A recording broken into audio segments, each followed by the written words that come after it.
Yeah, you're fabulous. So my favorite one, obviously the one that landed right after the Trump election when you were talking about both sides. Yeah.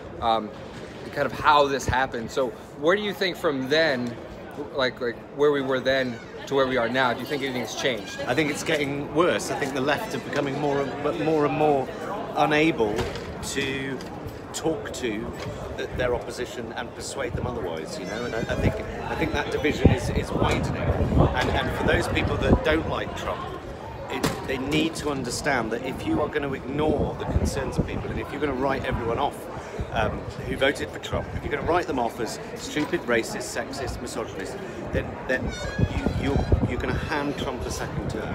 And we have to start listening and listening to people with real concerns. Just because they've got concerns over immigration doesn't make them a racist. And if you ignore those concerns, that gives that leaves a void. Mm-hmm. People want answers to why I'm still fucking poor, right? They want answers, right? And if we ignore them by going, well, you know, then that void is filled with "Make America Great Again," American carnage kind of rhetoric, and that's how Trump gets in. So we need to be better at talking and listening.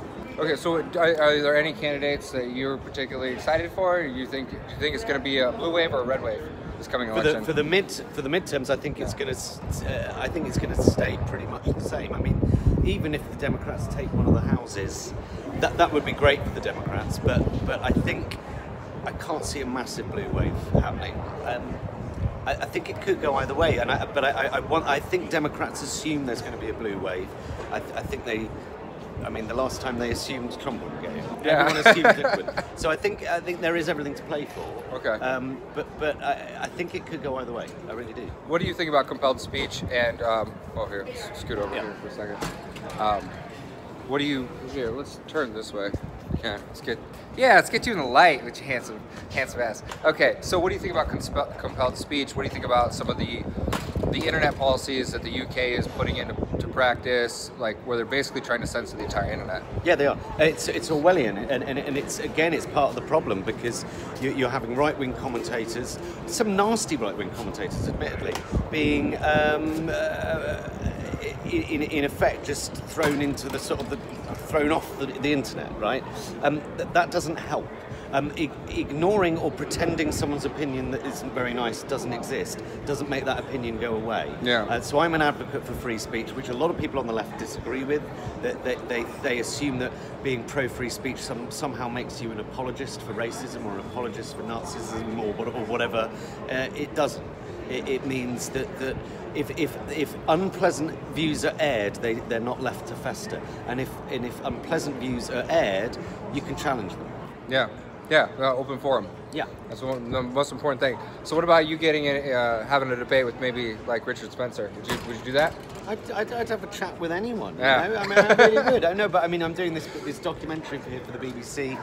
You know, I've had to interview white supremacists and you know, the extreme of the right as well as the extreme of the left, and I think I would attempt to talk to anyone.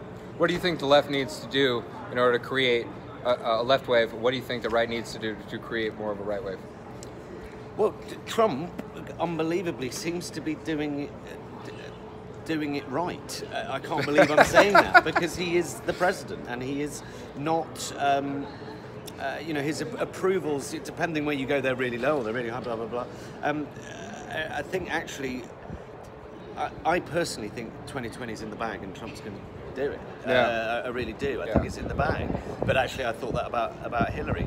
The left, as I've said, they need to stop being so censorious. They need to stop assuming that everyone that thinks differently to them is extreme right. Yeah. Being right wing doesn't make you alt-right. You know? Yeah.